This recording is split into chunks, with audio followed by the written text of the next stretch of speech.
Looking for a fun way to win up to 25 times your money this basketball season? Test your skills on Prize Picks, the most exciting way to play daily fantasy sports. Just select 2 or more players, pick more or less on their projection for a wide variety of stats, and place your entry. It's as easy as that. If you have the skills, you can turn $10 into $250 with just a few taps. Easy gameplay, quick withdrawals, and injury insurance on your picks are what make Prize Picks the #1 daily fantasy sports app. Ready to test your skills? Join the Prize Picks community of more than 7 million players who have already signed up. Right now, Prize Picks will match your first deposit up to $100. Just visit prizepicks.com/get100 and use code GET100. That's code GET100 at prizepicks.com/get100 for a first deposit matchup to $100. Prize Picks, daily fantasy sports made easy. Welcome to the 4th episode of the Meet the Mancunian podcast season 2. The Meet the Mancunian podcast takes you on a weekly journey around the local community in Manchester. Season 2 has an interesting lineup of inspiring guests making a social or community impact in the city. Presented by Deepa Thomas Sutcliffe, newbie Mancunian. Tune in every Tuesday for your weekly dose of inspiration. Looking to support the community? In this episode, we hear from Gaynor Mullin, yoga teacher and community hub support coordinator at SAIL. Gaynor also runs SAIL M33, a local community Facebook group. I'm delighted to introduce my guest, Gaynor Mullin, yoga teacher. Thank you, Gaynor, for joining me today. You're welcome. Nice to be here. Thank you for inviting me. Lovely.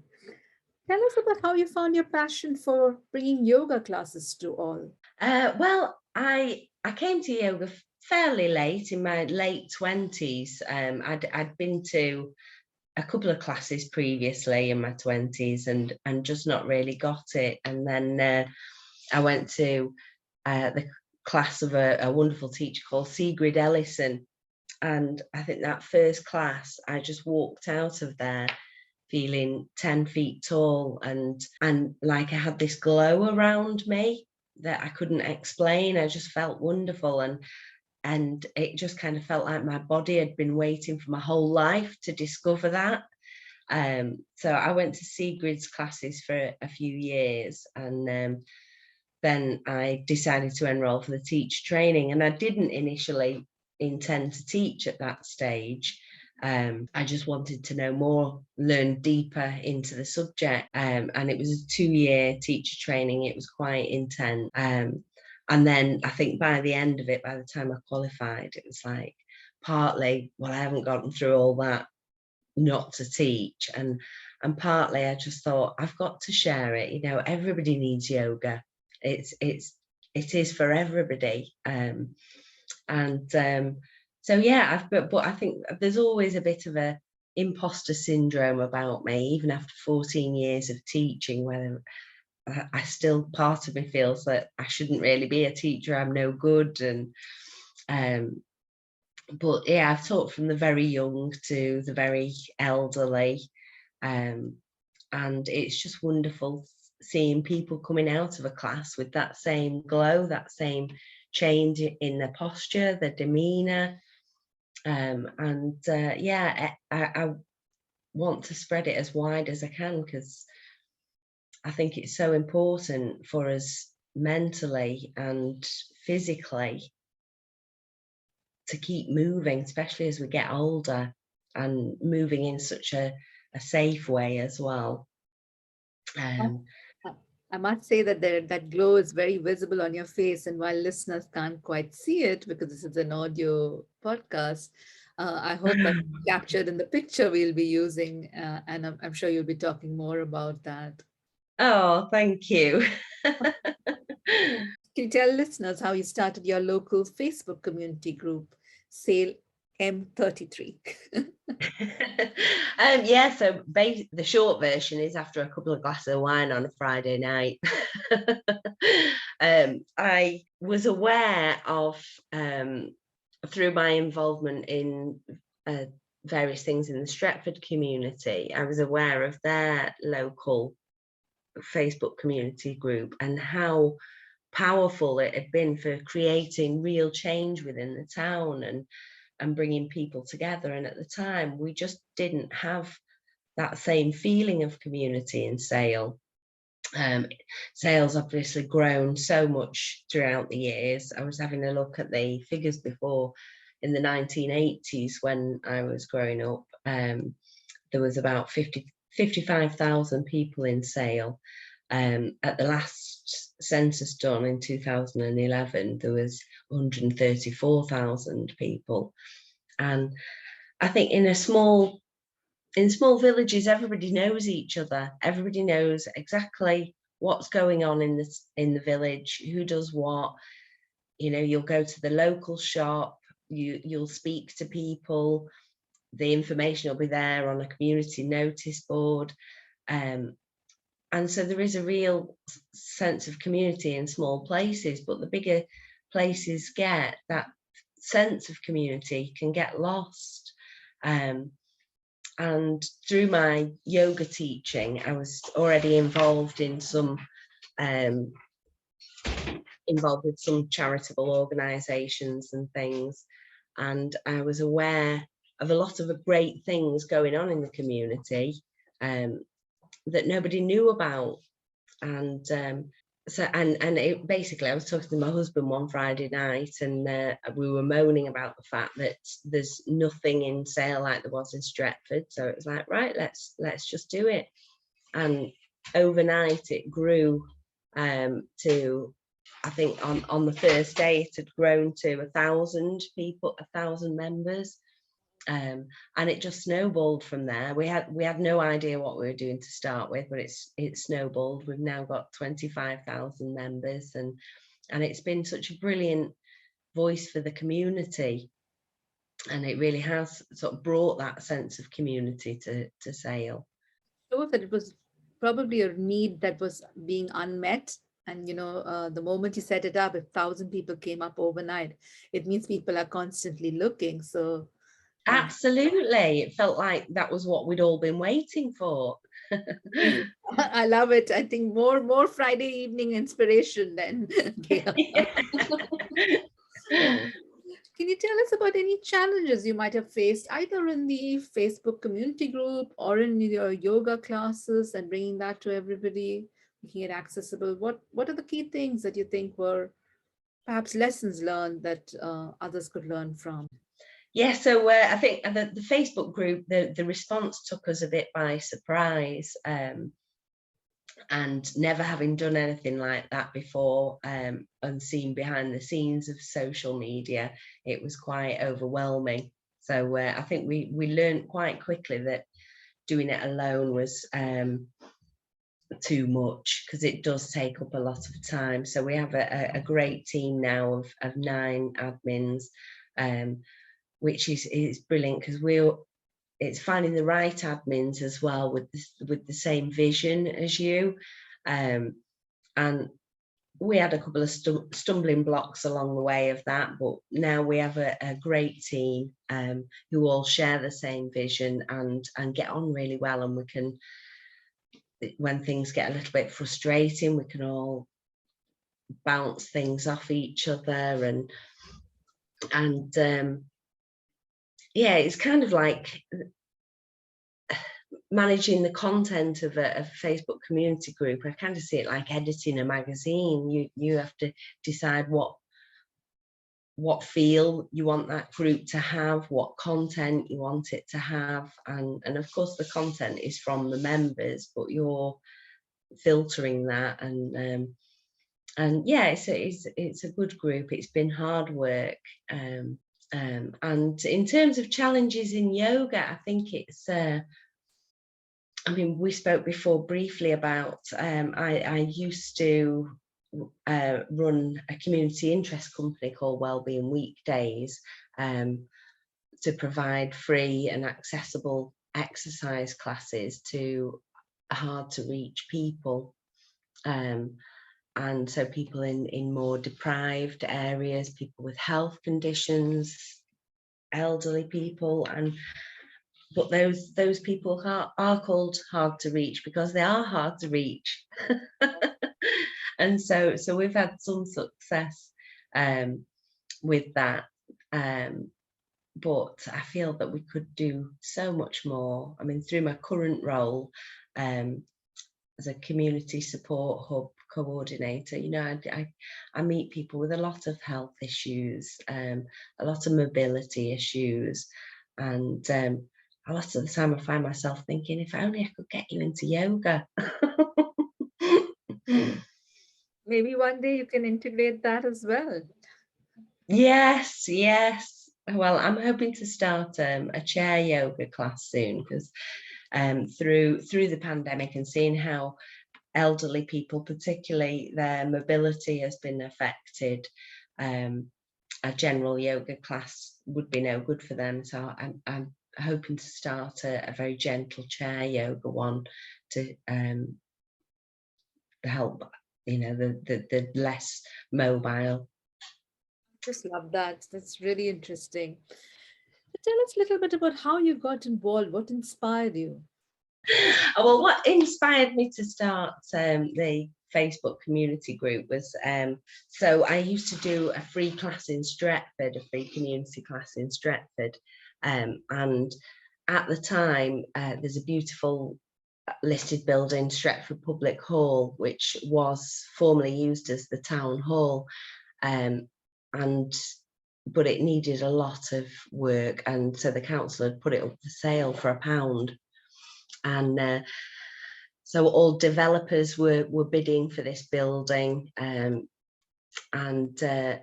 but a couple of the women who came to my class, brilliant women, Anushka Dayton and Lisa Heenley, they and another guy, Paul, they formed the Friends of Stretford Public Hall, and they bought Stretford Public Hall off the council for £1. And these were just normal women like me. Lisa was an artist, Anushka's acupuncturist. Is that a word? And to take on a project like that is immense, and I was full of admiration for them.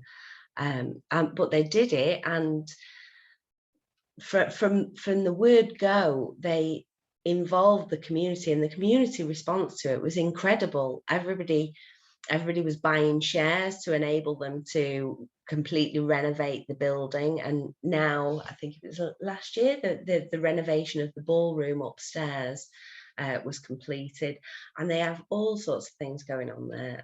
On the first night, they started a community choir. They had 100 people turn up to the first one.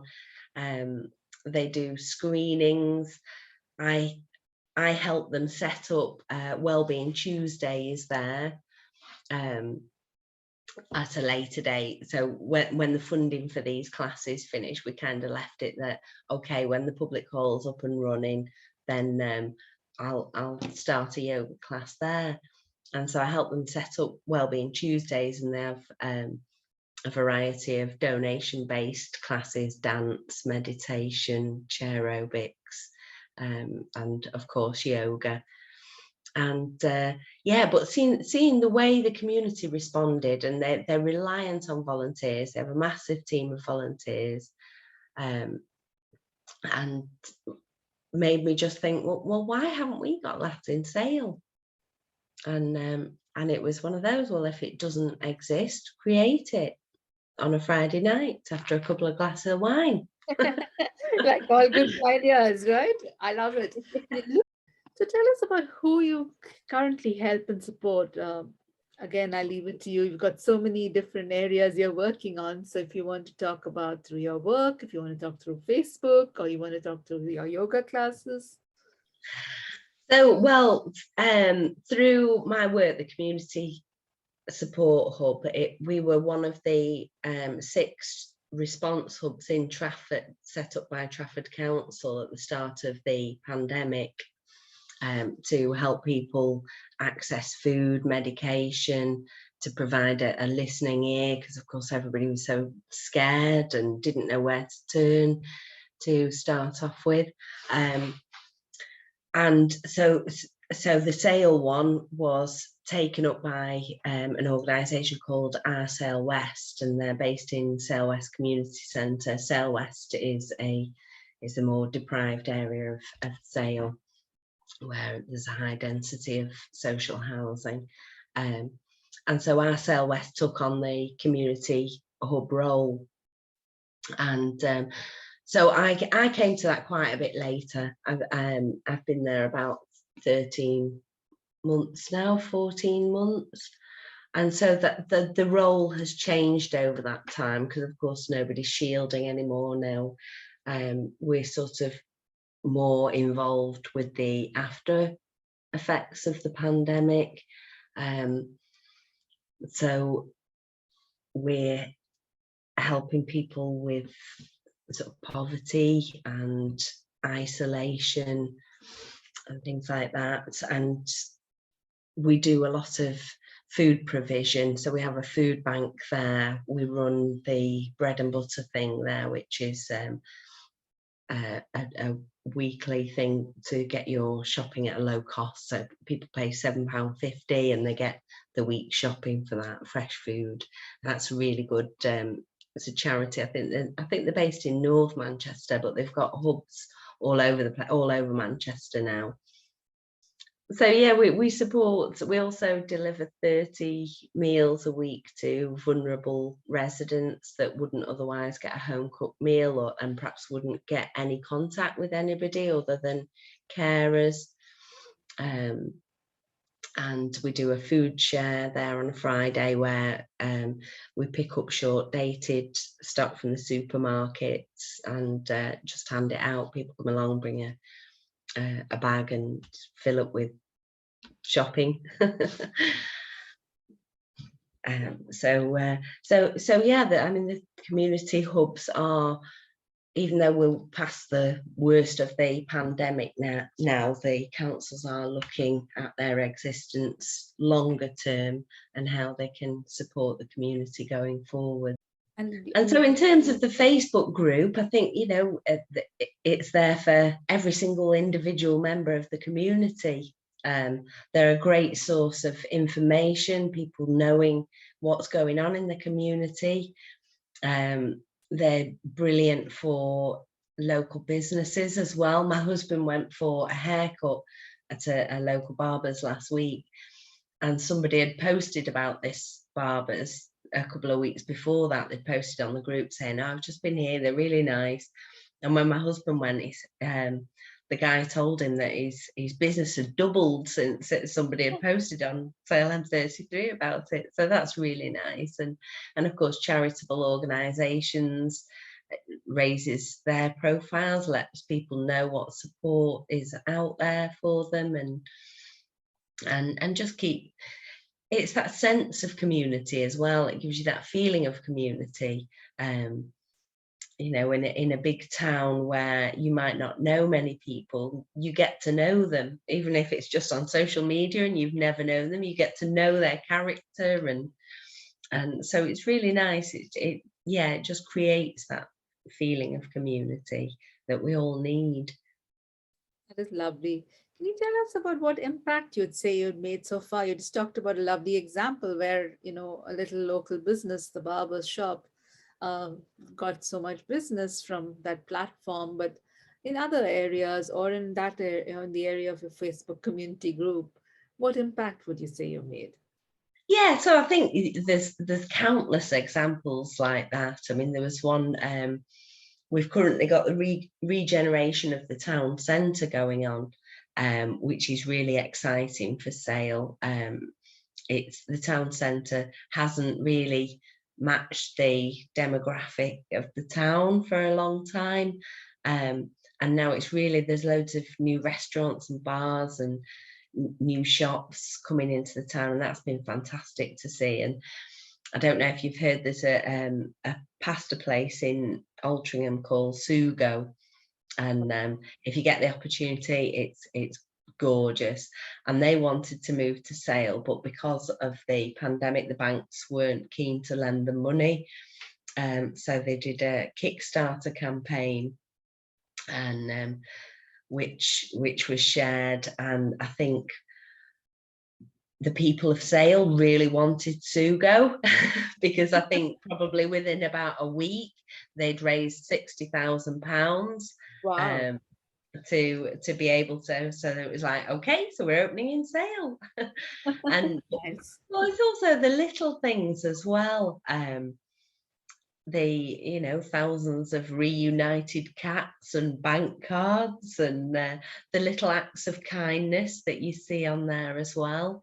But also, as I say, there are the bigger things as well, like the Sale Sharks last year or a couple of years ago wanted to move on to Crossford Bridge, so local sports playing field that's used a lot by community groups and dog walkers.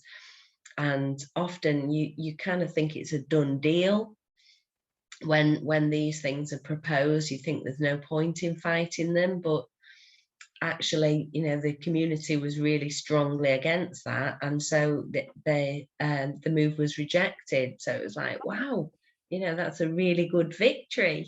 And It is. It is. It's amazing that the people's movement in that sense could actually stand strong. yeah, absolutely. And it did make you feel hopeful on future things, that it is worth using your voice and speaking up for what you believe in, because sometimes you are listened to. Not always, but sometimes. But enough to count, right? Or to Yeah, inspire you for the next one. Nice. yeah.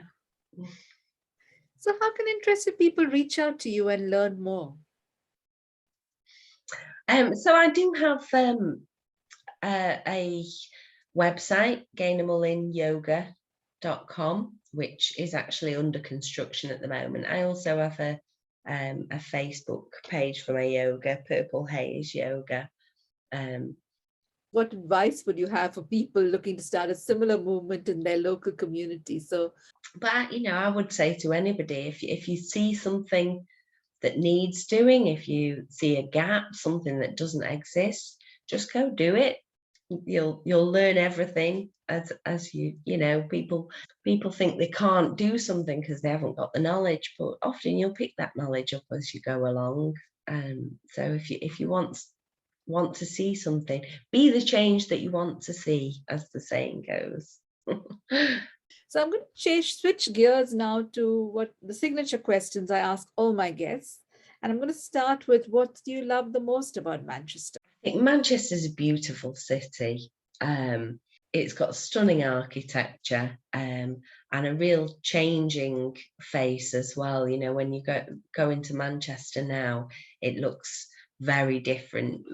As you drive in now, you've got that whole skyline of all the new buildings, but there's a mix of all the beautiful old buildings as well. But I would have to say, the people, I think Mancunians are quite unique. We're all, there's a strength of spirit in Manchester, and I think we're all, say it as it is, and we have quite a unique sense of humour, that we'd like to take the mickey out of each other, and we like to take the mickey out of ourselves. And but also very friendly. People know their neighbours, people will help anyone. So yeah, the people. I think if I ever go anywhere in the world and I meet somebody else from Manchester, it's like, oh, you've got this little bond going on. It's really lovely. What's your favorite place, or where's your favorite place in Manchester? I say probably the Northern Quarter. I love the vibe of the Northern Quarter.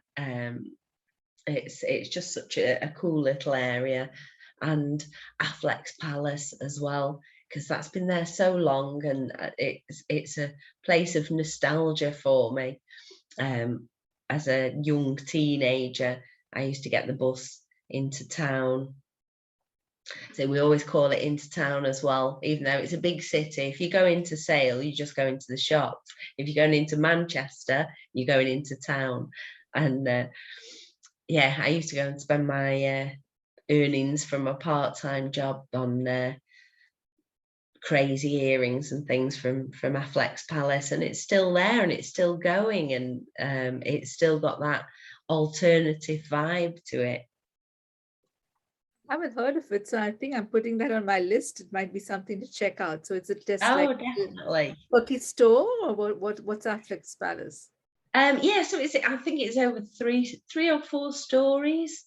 I think it's on Tib Street, and it's just all small alternative stalls in there, and they've got a nice cafe in there. And I mean, it's changed over the years. It was a little bit, when I was in my teens, it was a bit more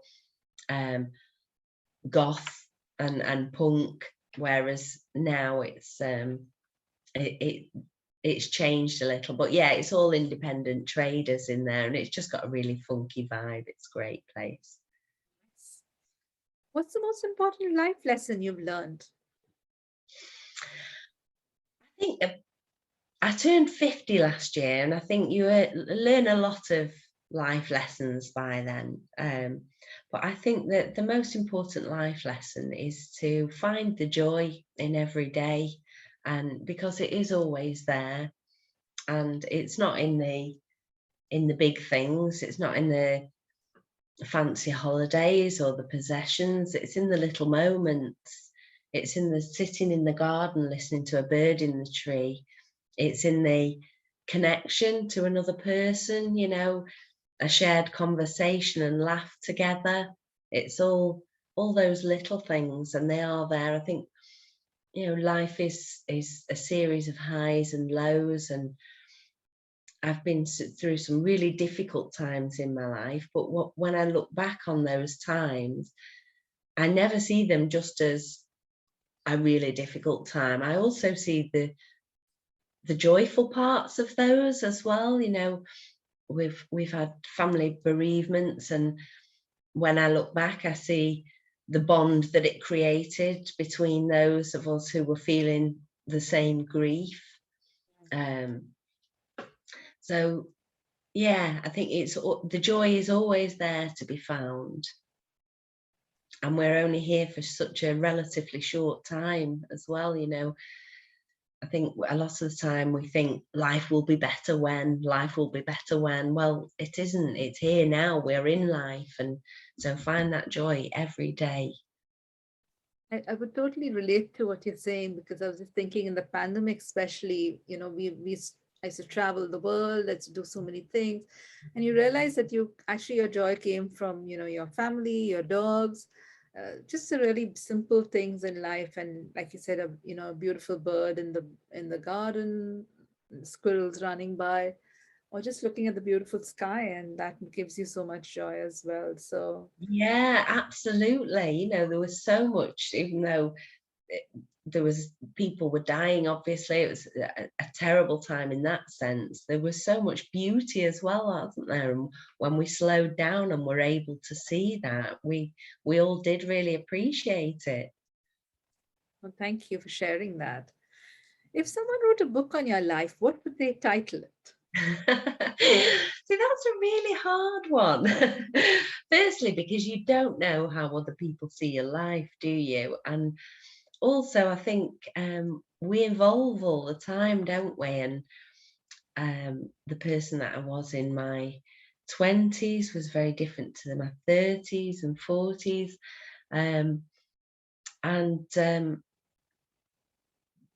I've had quite a varied life, and I feel very lucky for that.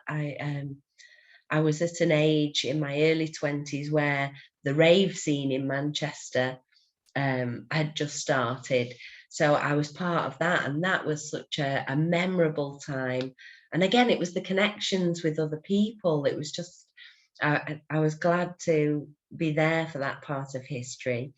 Then I went travelling Australia for a couple of years. I worked as a bricklayer there, and as well as various other jobs. And then, as I say, it was when I got to my 30s, I became a yoga teacher. But when I was 20, I never would have imagined that. And when I was 30 and I was training to be a yoga teacher, I never would have imagined that one day I'd be a community support hub coordinator. So you just, we're changing and evolving all the time. But I think the constant for me throughout my life has been nature. As a child, I used to drive my mum mad with things like I had a little collection of dead bees that I used to keep in matchboxes to stroke, and I was always picking up injured birds and things. And in my 20s, I used to work in transport as well, which was quite a male-dominated industry. And all the lads who worked in the warehouse used to call me Swampy. And Swampy was a protester who, I think he tied himself to a tree or something to stop the destruction of an area. And so that was my nickname in my 20s, Swampy. And yeah, what keeps me grounded and full of joy is nature, and particularly trees. I love being, in fact, I'm actually doing training at the moment for forest bathing. I don't know if you've heard of that. Really? Tell us about it.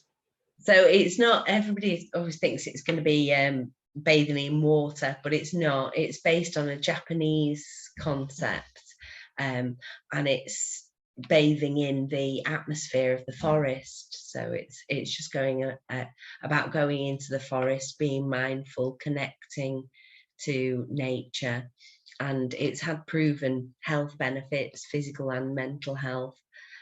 So I'm actually training to do that as a volunteer for a local charity called Breath Champs, which is run by a lovely lady called Heather Henry, and it's for people who suffer from asthma and other respiratory conditions. So I'm going to be running some forest bathing sessions for Heather on a voluntary basis on Carrington Moss, which is a local beautiful area of beauty just near here.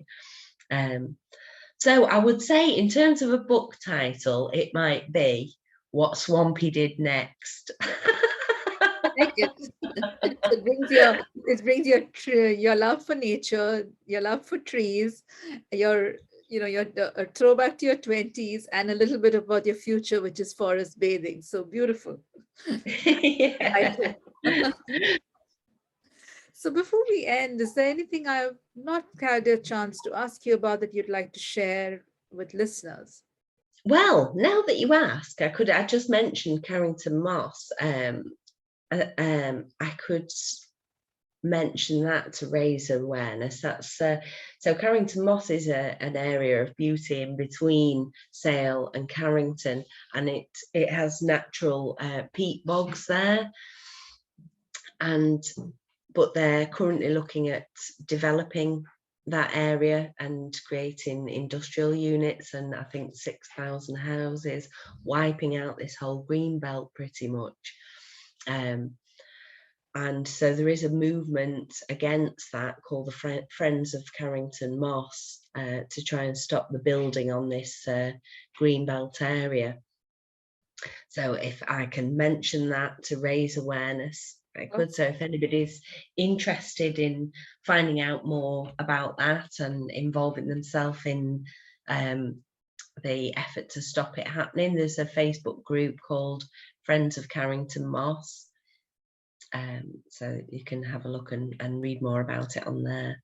I just wanted to give you that chance, because sometimes, when we're talking against some questions, it may not always cover everything on your mind. So I'm glad you had a chance to talk about Carrington Moss, as well as what you're doing with forest bathing and Breath Champs. So I think these are two charities as well, which I'm going to add to the list and tell you. Yes. So thank you very much, Gaynor, for talking to me and my listeners. And thank you everyone for listening. Well, you're very welcome. Thank you for inviting me. It's been a real pleasure, Gaynor. Thank you all for listening from so many countries around the globe. I'm so glad to know you're finding some inspiration from the amazing Mancunian guests who feature here. Please do consider subscribing to the podcast and leaving us a review on Apple Podcasts. I would also be grateful if you could share this podcast with a friend or a family member. Thank you so much for your support.